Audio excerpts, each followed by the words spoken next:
Hey guys, welcome back to the shop. Spring has finally sprung here in Canada, so I've been busy on a whole bunch of stuff. Haven't had much time to work on the Beamer, but I am back at her now. So since we have a platform, we have an engine and a transmission, it's probably about time we start putting these three together into a fully functional car. Hopefully. Now, since it's been a little while since we took the engine out of here, maybe a little recap is in order. In the first episode, which if you haven't seen it, I would strongly encourage you to go see it. I might be a little biased in that opinion, but I'll put a link somewhere up here for you guys to go watch it. I had said that I was considering reusing the stock BMW AC compressor.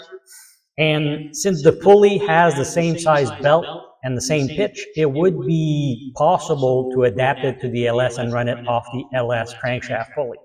The only thing I was thinking afterwards is that it'll probably be more work since the Chevy AC compressor is mounted in the same location and is roughly the same size.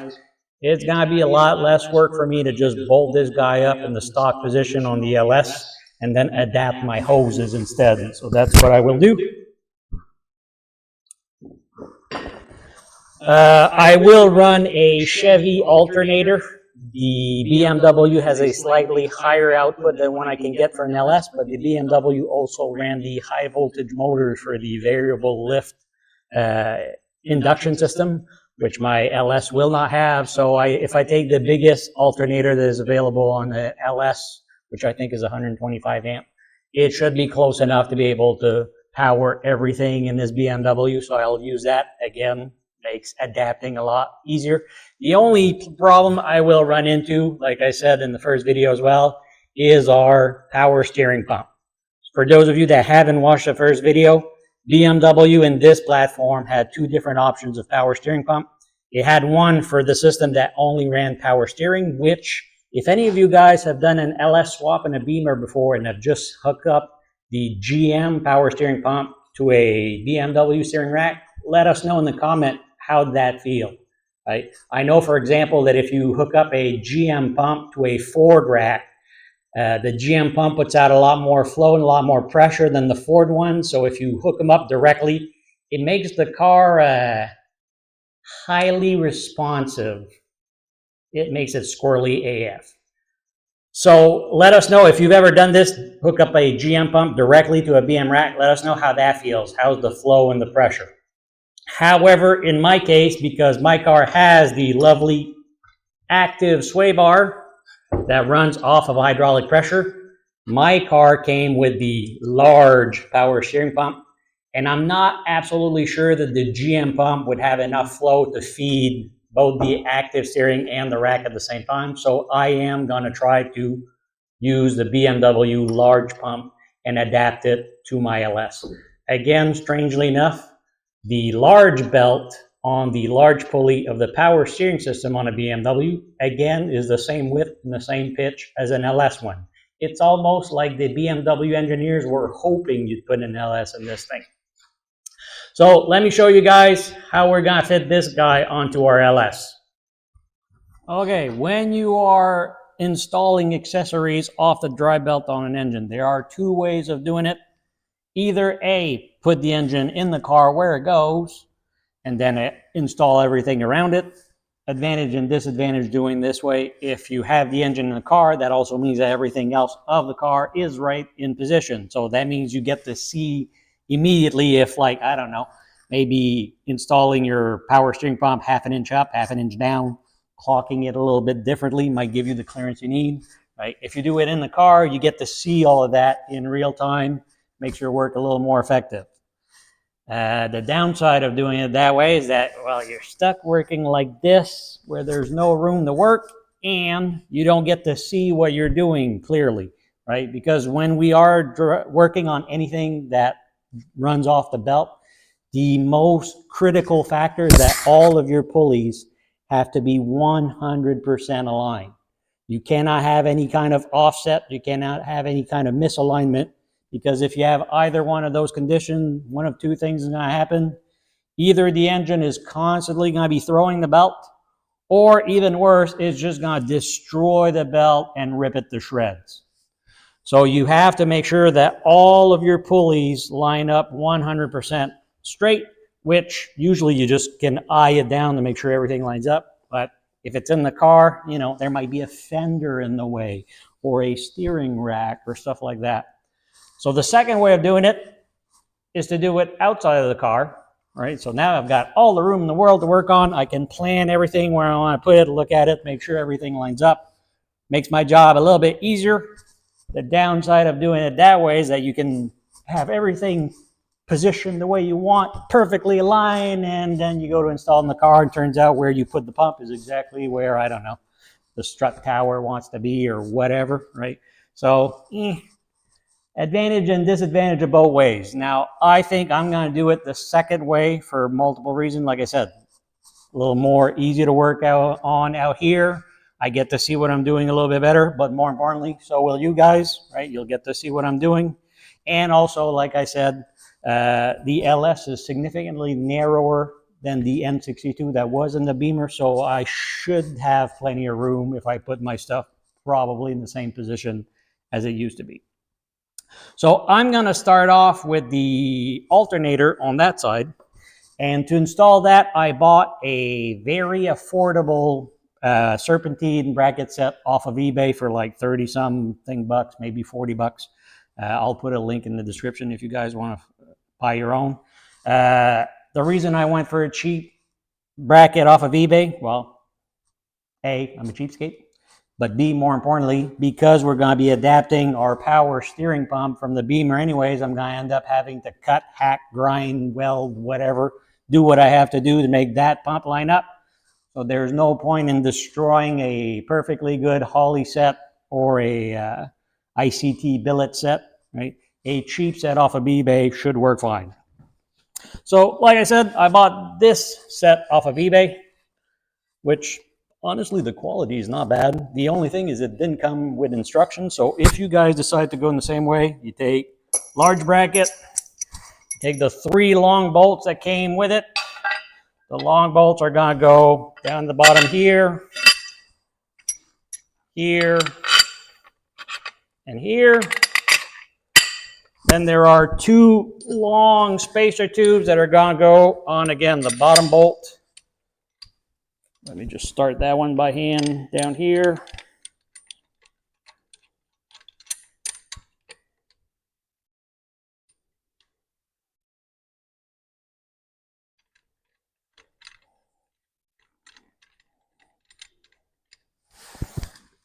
Then the next long tube goes on this one over here.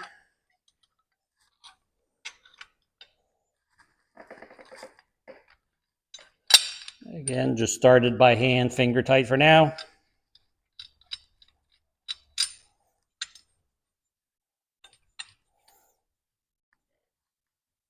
Then if you take the next longest spacer that is left in your kit, is going to be this one here, and you know you have the right one because it is exactly the same width as the ears on your alternator. So then you take the smaller bracket, and you can tell this one's going to have the same opening there to hold the alternator. So you put that tube that was the same width as the ear on your alternator on the long bolt. Then you locate this hole to match that one. And then the next size on your spacers, you have 2 that are roughly, I don't know, 1.25 inches long about. Take one of these and finally put it on the long bolt and thread it by hand as well.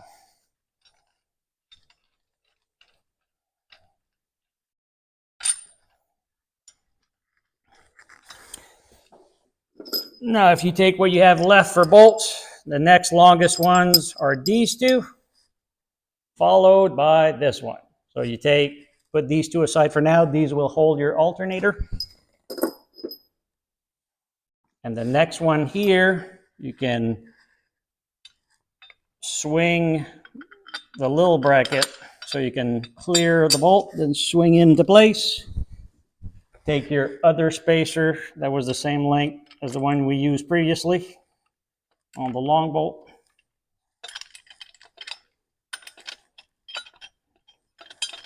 And put that one into place right there.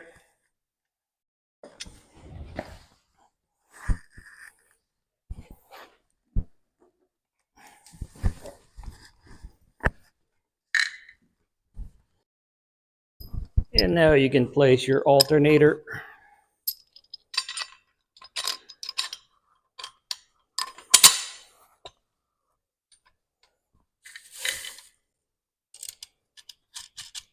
Put a nut just to keep it from falling apart. And then these two holes, I take it there must be two different sizes of alternator. So mine lines up with this one here. And I'll put my last nut on there.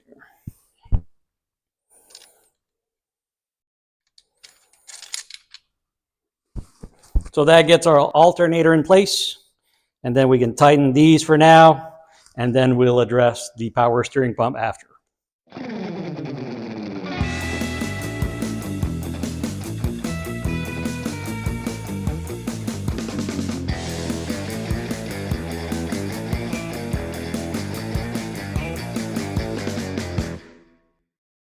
So now that our bracket is tightened down, our alternator looks to be perfectly lined up with the bottom pulley. Our bracket is nice and solid. And now we get to deal with our whole power steering problem. Now, the issue here, I'll show you in a second, is that the Chevy power steering pump is not very thick, whereas the BMW one is quite a bit bigger. It's almost the same size as the AC compressor. So we're gonna run into a problem here. Let me move you guys so you can see. So as you can see, we're gonna run into a little bit of interference here. There is exactly 3 7/8 room between the back of the plate and the front of the block, which is enough for the Chevy power steering pump. It slides in between the two, plenty of room. Problem is our BMW pump is a little bit over 5 inches long. So that is not going to fit. You can also see by the shape of this area here, right? We're probably gonna have to move her down and in a little bit, because the higher we go, the further out we have to be. So probably right around here is where we're gonna go. So let's take the pump off of the beamer and see what we have to do to modify this bracket to hopefully mount that pump so our pulleys all line up. 5 minutes later. So here's what we got. If I try to mount this guy with the 2 tabs straight up and down like it is in the beamer, this hose wants to aim straight into that interference part of the block I was talking about before. So I'm gonna have to clock it a little bit to get that hose away from it.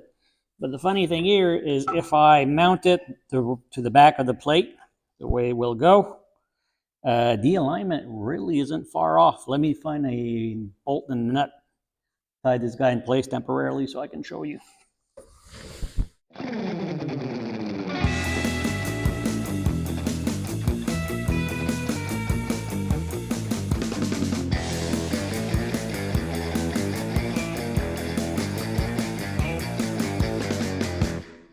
Okay, you guys have no idea how long it took to get the right angle with that camera. But what you can see right now is if you look at the center rib on that pulley, and you look down at the center rib on this one, you can see that they are perfectly aligned. And then if you compare it to the center rib on the power steering pulley, you can see that this one's a little bit off, but maybe like half the width of a rib. So all I'm gonna have to do is add a shim between the bolt and the plate to move that pump a little bit, like maybe a 1/16 of an inch, and everything should line up perfectly.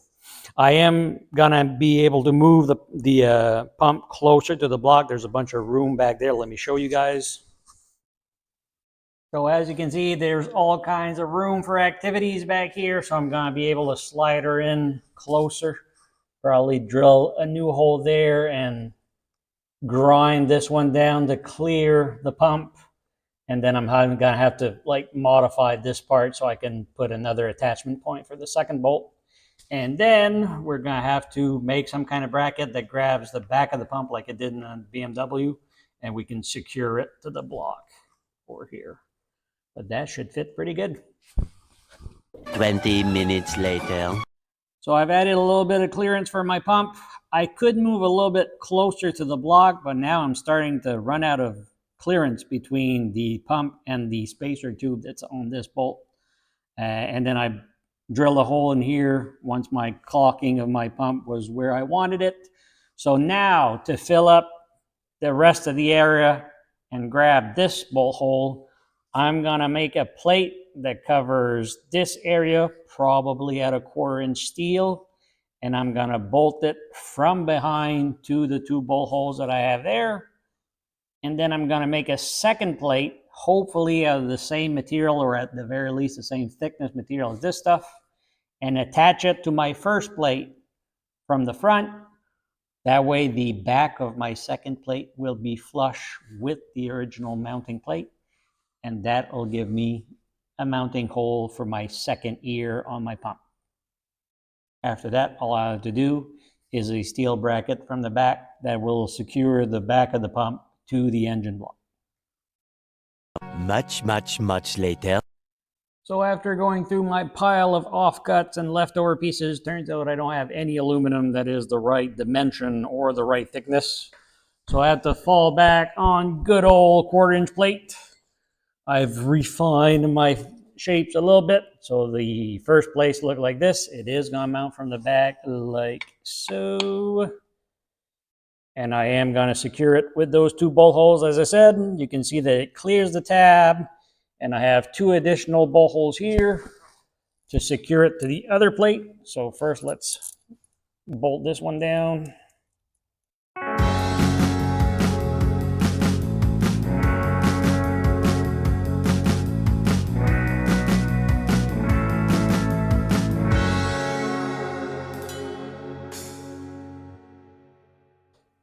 And right now, okay, these are just bolts I picked up at the local hardware store. I'm going to order something nicer than that, but I am going to use button head fasteners just because once the belt is routed, there's not a whole lot of clearance there. So the button head bolts are a little bit thinner and they have rounded edges, so there's less chances of it damaging my belt.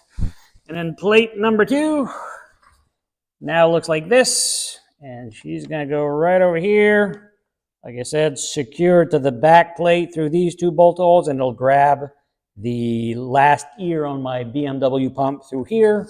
I will use a very thin washer.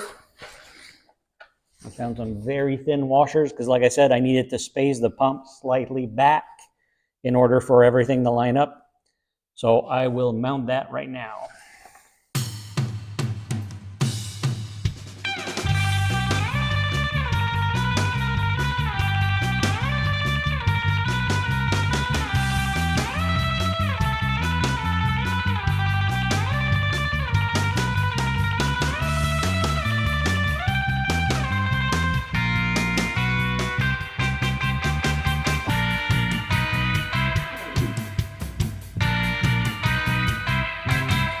So that secures the front of the pump to the belt drive plate. Those of you with a keen eye will notice that I've added this idler. There was a threaded hole right here in the plate that was made from the factory to put an idler. If you don't use the idler, your belt is going to run dangerously close to this thing, right? So the idler helps you bring the belt inward and changes the angle. So now you're going to clear this thing. I use the idler that came from if you're using a Gen 4 LS, the one that's mounted like in the same relationship to the alternator, a little bit lower and towards the center of the engine, right? I'll have the part number here for you guys if you need to buy one. And then this will allow us to line up our belts perfectly. Let me show you guys. So originally, like I said, the pump used to be a little bit proud. So if I tried to put a straight edge against both faces of the crankshaft pulley and onto the power steering pump pulley, there's a little bit at an angle. Whereas now if I'm flat on my crankshaft pulley, you can see that I'm perfectly straight and in line with the power steering pump as well. So now all of our ribs line up. We should be good to go. All we have to do is make the bracket for the back of the pump. Now earlier I was talking about making the bracket off the two mounting bolts and grabbing this hole in the block. But now that the pump is in place, the back of this pump almost lines up perfectly with this hole. And I checked on the LS, and this is actually the one that GM used for the bracket for their power steering pump. They have a bracket that grabs the back of their pump and then wraps around the side of the block and registers with this hole. So because this is so close, I mean, it's like 7/8 of an inch maybe offset. This will be perfect. I have a piece of, I think this is 1.5 by 1.5.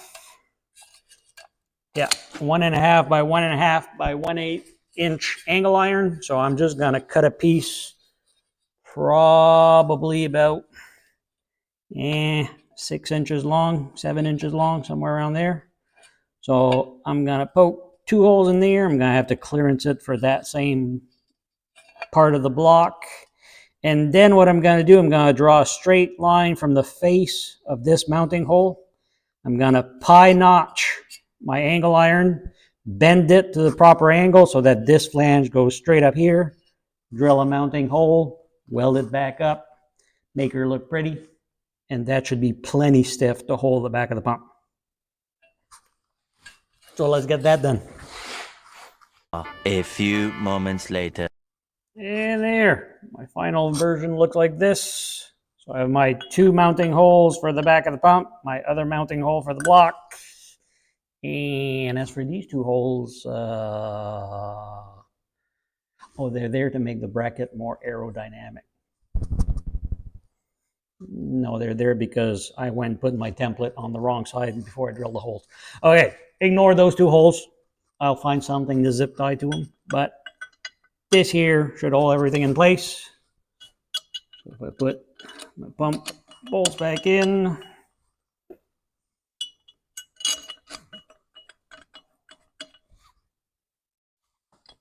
I tie it to the back of the block and tighten everything up.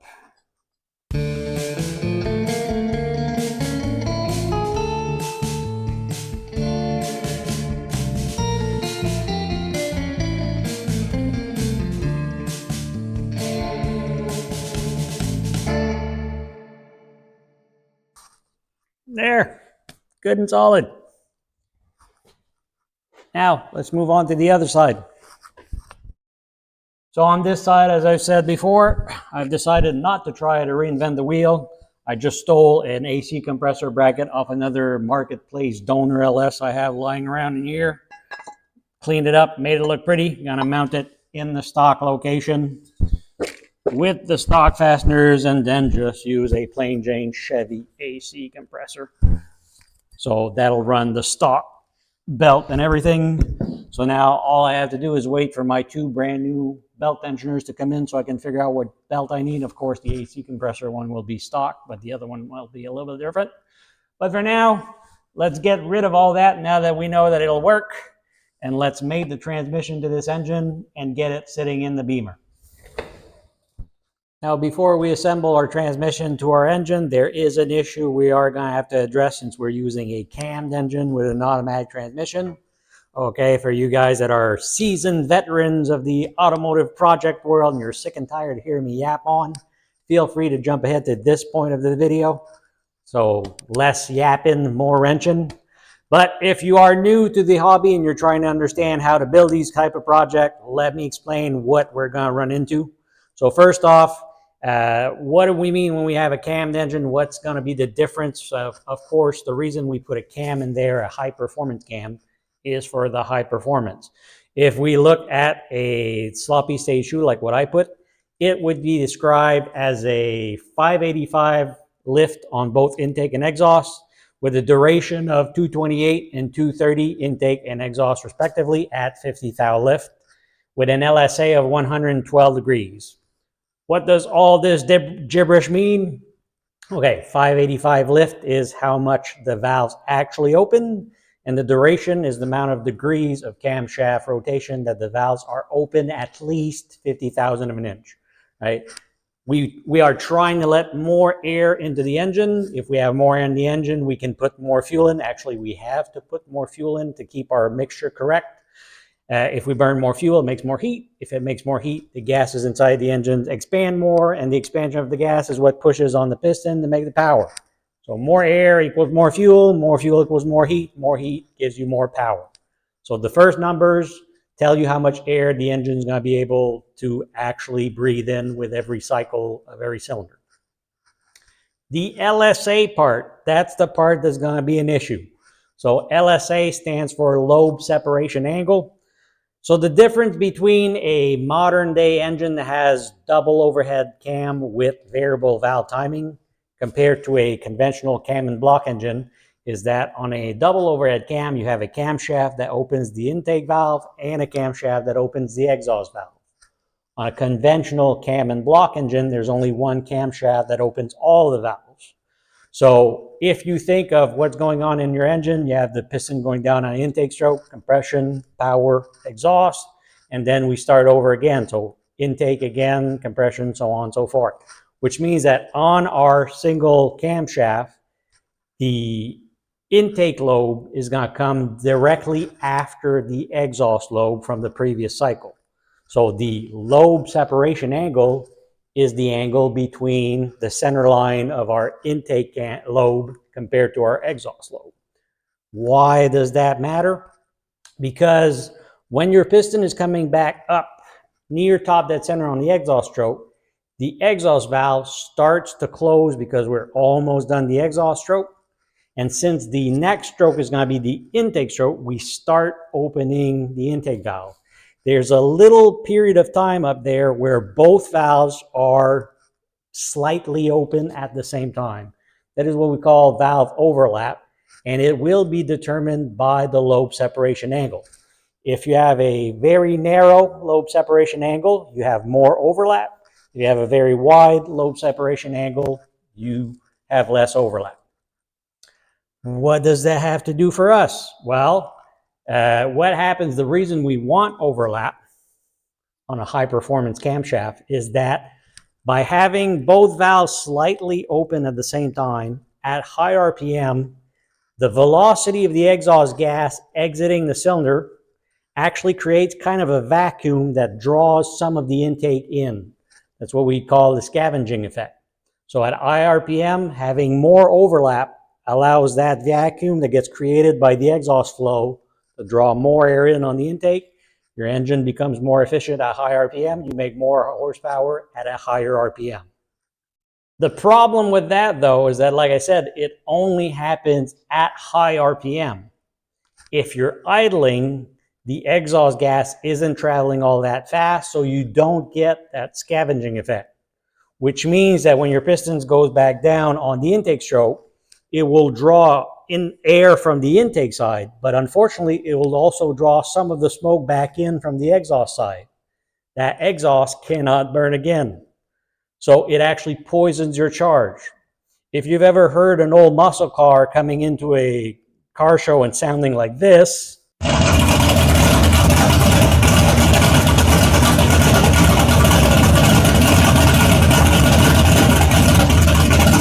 that is because with the overlap it has on its camshaft, it's actually struggling to idle.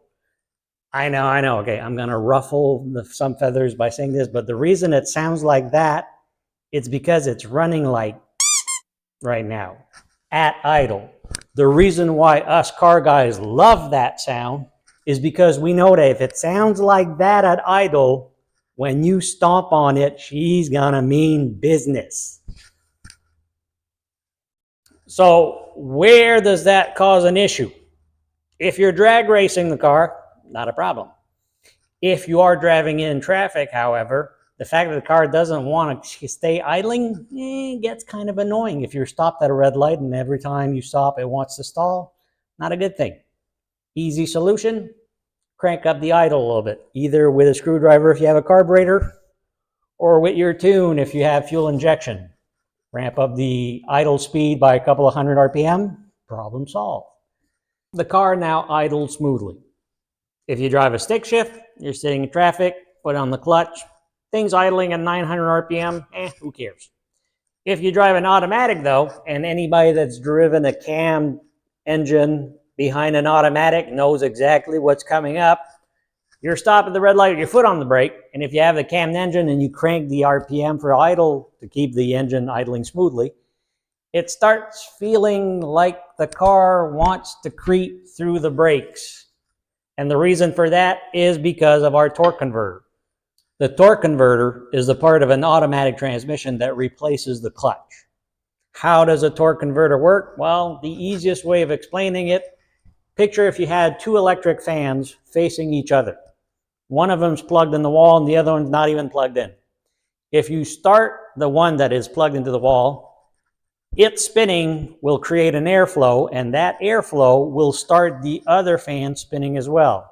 That is more or less how a torque converter works, except instead of using fans and air, we're using a pump or an impeller and a turbine, and we're using oil flow instead. But it's still kind of the same idea.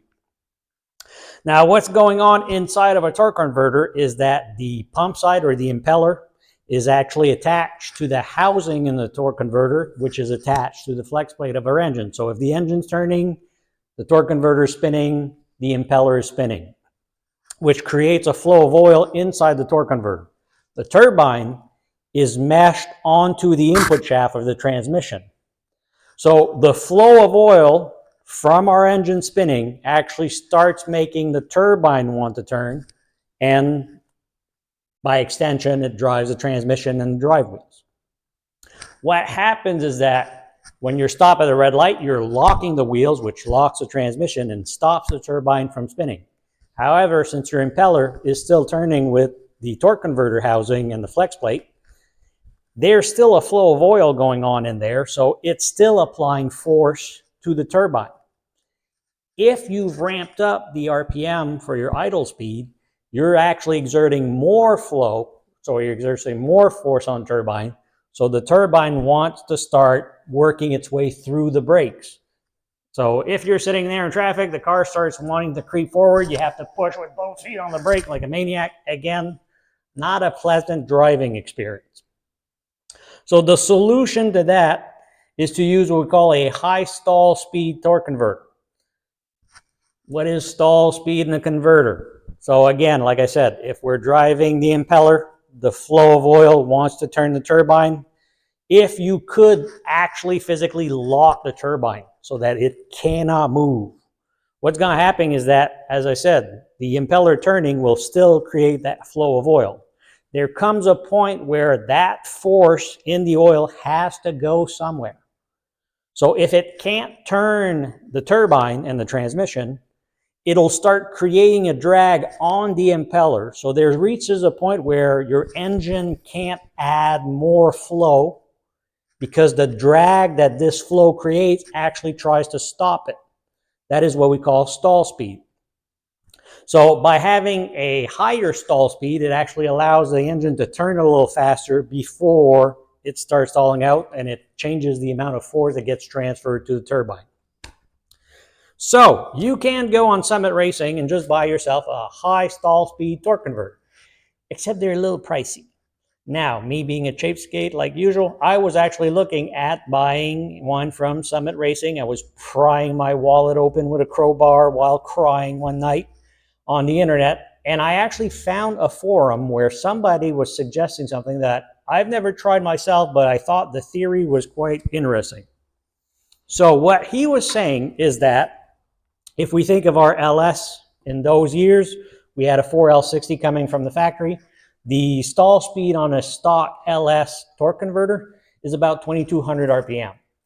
However, if you guys remember back in those days, if you were around back in those days, in the early 2000s, GM offered like a SUV like the Trailblazer, the Envoy, all that stuff. They had one in every brand that came with an inline six that was 4.2 liters that made about 275 horse, 275 foot-pounds of torque. And that guy also had a 4L60 behind it. So being that they both use a 4L60, the input shaft or both transmission was the same, so that torque converter could fit into our transmission. And GM also used the same bolt pattern to bolt that torque converter to the flex plate, which means that theoretically we can put either torque converter behind our engine. So like I said, the LS stall speed was 2200 RPM. The stall speed on the Trailblazer 4.2 inline 6 was 2200 RPM. So what the heck is the same thing? However, remember, I said what makes the stall speed is that the force that the impeller does actually gets to the point where it cannot build more flow without slowing itself down from the drag that the increase in flow would create, right? That is stall speed. So it is actually influenced by how much power you put into it. So since our LS makes more power than the inline 6, theoretically, if we bolt the torque converter from the 275 horsepower 4.2 liter inline 6 behind our 315 horsepower stock for the LC9, and now that it's cam, it's going to be like creeping up near the 400 mark, hopefully, right? Putting that torque converter behind an engine that makes more power should make it stall at a higher speed. I'm guessing probably somewhere around 2400-2500 if we're lucky, which would be ideal for what we're doing. That's what the guys on the forums were suggesting, and it actually makes sense. So, and being also that it's a lot cheaper to buy an OEM torque converter than an aftermarket high stall one.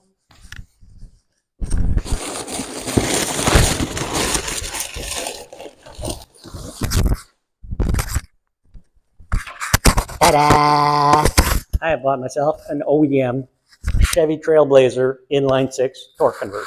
So I'm going to try it so you guys don't have to. We now return to our regularly scheduled programming. So when you slide the torque converter in place, there's going to be three things it needs to mesh on. Like we said, there's the input shaft of the transmission that's going to mesh with our turbine in there. Make sure you put that little O-ring on that input shaft. Then there's another set of spline that is the stator support. I didn't mention that inside of there, there's a third part called the stator that goes between the turbine and the impeller, and it's just meant to redirect the flow so that the oil can go back from the turbine back to the impeller to recirculate again, right? So the stator in there is actually held stationary. So the stator support is bolted to the front of our pump in there, and it cannot move. So that's the second part that needs to mesh. And inside there, your torque converter has these two notches, right? The notches are what engage with the gear on our pump to spin the oil pump inside the transmission. So when we put it in, you have to kind of wiggle and turn a little bit until the three separate things mesh together. You kind of feel three separate clunk. You know it's actually in place if you put your hand through the starter opening and you try to put your finger between the torque converter and the inside of the transmission. Your fingers should not fit if the torque converter is fully seated. So let me move the camera so you guys get a little bit better angle, and I will try putting that guy on for you. It's not a bad idea if you can to pour a little bit of ATF in there. It'll actually take less time for the pump to fill up the torque converter on initial startup.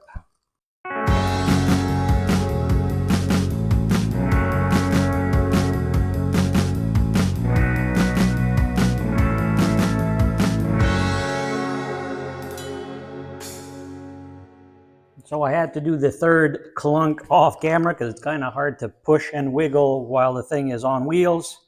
But I did get it in, right? So if I put my fingers, like I said, my fingers will not fit behind there. So I know my torque converter is fully seated. So now we can mate the transmission to our engine.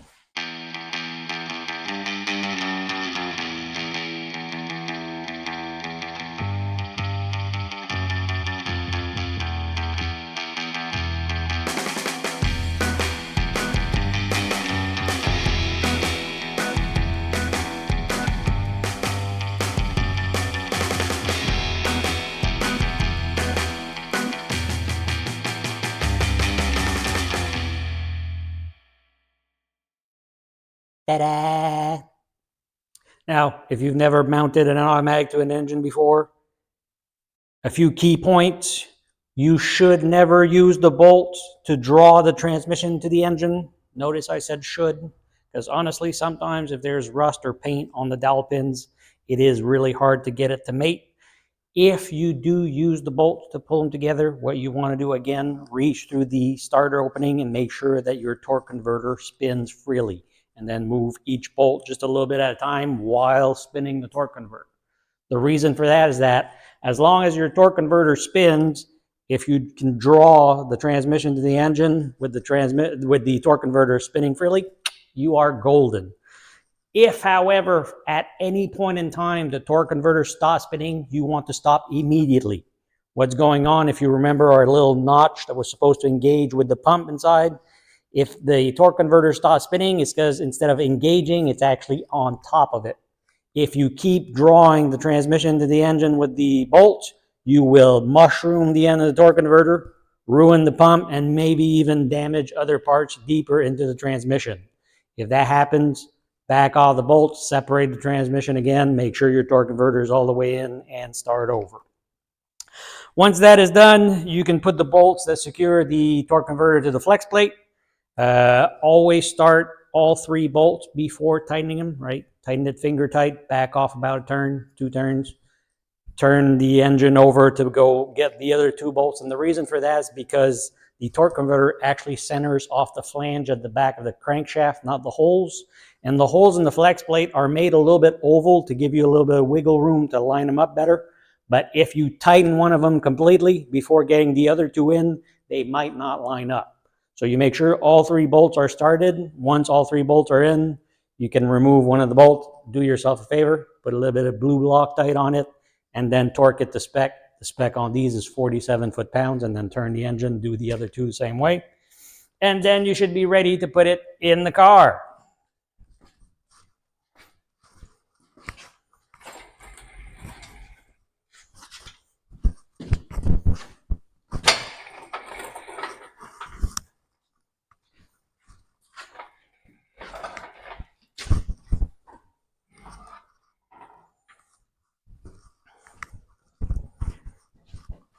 Now, before I do that, I'm going to build the plates that will be the base for my engine mounts. While the engine is out, I'll bolt them on before we slide everything in. On that subject, I would like to say a special thank you to all of the viewers that have recommended in the comments, said stuff about commercially available engine mounts for exactly this swap. Like I think LSE90 does them. I think Siki does them as well. So a big thank you to you guys. Hopefully the comments are a source of information for everybody watching. However, that being said, I will not be using commercially available mounts. You will probably never see me use commercially available mounts on this channel for 2 key reasons. The first one, again, I've said it many times, I'm a cheapskate. But the second reason, and probably the most important one, is that part of the reason why I'm making my channel the way I'm making is to try to show newcomers to the hobby or guys that aren't used to doing this kind of project what kinds of rules of physics you have to follow if you want your new driveline to be happy in its new home. So I try to show guys what you have to look out for, how you have to set up stuff. And I just feel like bolting readily available mounts kind of fails to do that. Now, if you guys are trying to do a project like this and you don't have access to all the tools you need for the fabrication to make your own stuff, by all means, save yourself the trouble, buy a set of ready-made mounts, bolt the sucker in, you're good to go. And I know a lot of you guys in the comments said you are planning on doing exactly this type of project where you're trying to put an LS in a E60, E63, E64 platform. So hopefully you're getting good tips and tricks here. And like I said, there are readily available mounts for that. However, like I said, maybe you're not putting an LS in a BMW. Maybe you're K-swapping a Hyundai. Maybe your aging grandmother decided that she doesn't feel safe driving anymore and she gave you a perfectly sound Toyota Yaris, and you, even though you're on a shoestring budget, want to make it go a little bit faster, but the only thing you have available is a 4.6 liter modular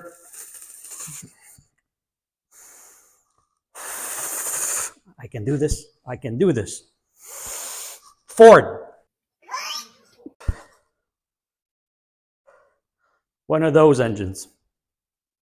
And you want to fit that in the Yaris. Well, again, the same rules of physics apply. You have to keep the driveline angles happy if you don't want to have a whole bunch of weird vibrations. So hopefully you'll get that kind of information from my channel.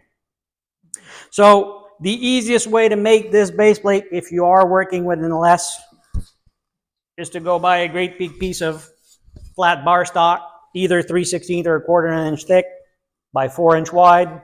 Just cut 2 pieces, 5.5 inch long out of it. And the bolt pattern on these guys, it is a metric design. So technically the bolt holes are supposed to be 78 mil apart, top to bottom, and 112 mil side to side. I will put a simplified little drawing as a still image on screen for you guys. And don't worry, for my American viewers, I will put standard measurement equivalents in there for you guys.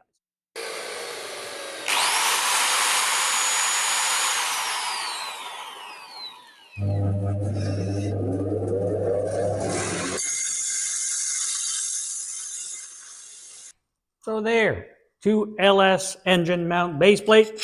Let's mount these and get this engine in there, and hopefully the Chevy engine is easier to put in than the BMW was to take out.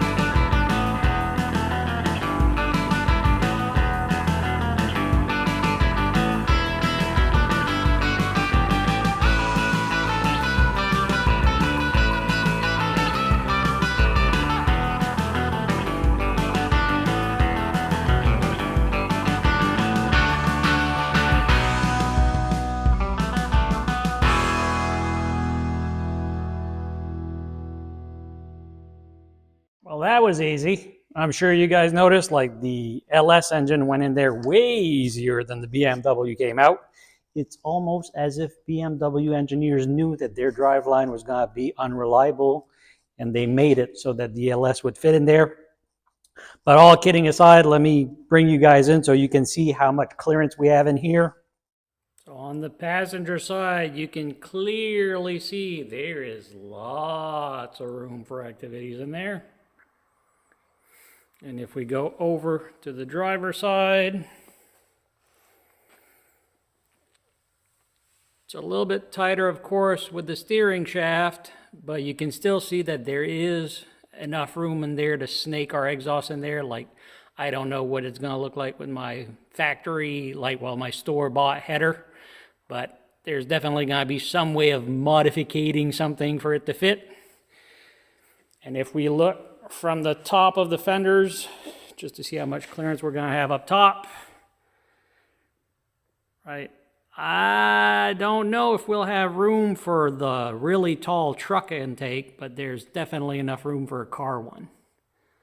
So that should work out pretty good. Okay, we're definitely going to have to change the outlet from our water pump because that one's shooting straight up. We're going to have to change that somehow.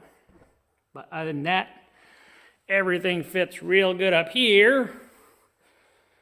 And if we go down underneath, okay, in here, I've used the factory transmission mount, bolted it back in place, and just rested the tail shaft from my 4L60 on top of it. But you can see that even the factory mount clears the 4L60 mount, and the mounting location is still fine, which means I should be able to make a cross member for this guy very easily. And the place where I was worried the most is where our valve body flares out. I was afraid that it wouldn't clear the tunnel. And as it turns out, it actually does. Barely. Okay, maybe not quite. But if I center it a little bit, right?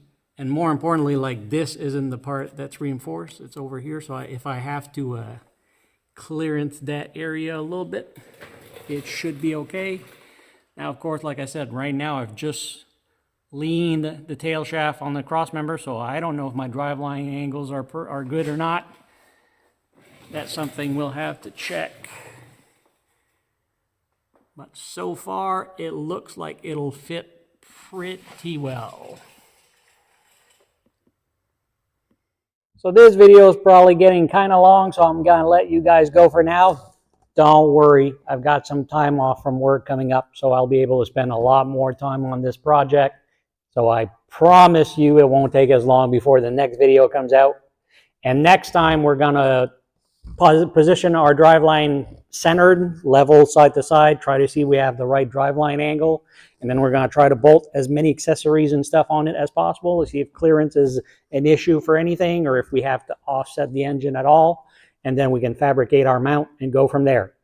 But I'll let you guys go for now, and I'll see you next time in the garage.